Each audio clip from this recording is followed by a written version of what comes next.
കുറച്ച് പേര് കൂടി ബാക്കിയുണ്ടല്ലോ വോട്ട് രേഖപ്പെടുത്താൻ. അതെ അതെ, സമയം അവസാനിക്കാറായി. കുറച്ച് പേരല്ലേ ബാക്കിയുള്ളൂ. ഇതാ അവിടെ ആരൊക്കെ ഇരിക്കുന്നു. വാ, നമുക്ക് അവരോട് ചോദിക്കാം. ശരി എന്നാ വാ, പോയിട്ട് ചോദിക്കാം.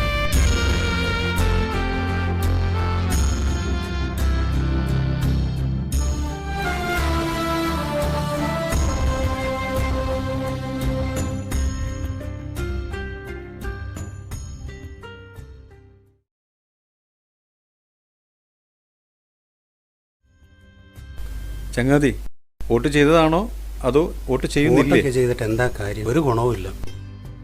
നിങ്ങളുടെ ഒരു വോട്ടിന് കാര്യമായ മാറ്റമുണ്ടാക്കാൻ സാധിക്കും.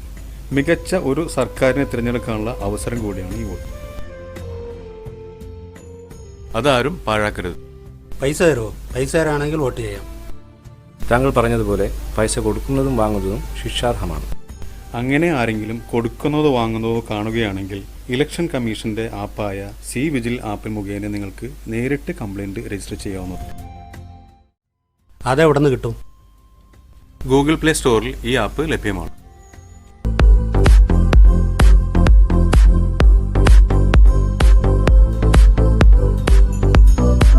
ഇവർക്കൊക്കെ വോട്ട് ചെയ്യാനുള്ള സൗകര്യമുണ്ടോ? തീർച്ചയായും. ഇവർക്ക് പോളിംഗ് ബൂത്തിൽ പ്രത്യേകം റാമ്പുകളും പോളിംഗ് ഏജന്റുമാരെയും ഏർപ്പെടുത്തിയിട്ടുണ്ട്. എന്നാ വാ ചങ്ങാതി, നമുക്ക് വോട്ട് ചെയ്യാം. എനിക്ക് വോട്ടർ ഐ ഡി ഇല്ല, നിങ്ങൾ പോയോ? തീർത്തും നിരാശനാകണ്ട. ഇപ്പോൾ വോട്ടർ ഐ ഡി തന്നെ വേണമെന്നില്ല. വോട്ടർ പട്ടികയിൽ പേരുണ്ടെങ്കിൽ ഫോട്ടോ പതിപ്പിച്ച ഏതെങ്കിലും തിരിച്ചറിയൽ രേഖ മതിയാകും. എന്നാ നമുക്ക് പോകാം.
ഓരോ വോട്ടും വിലപ്പെട്ടതാണ്.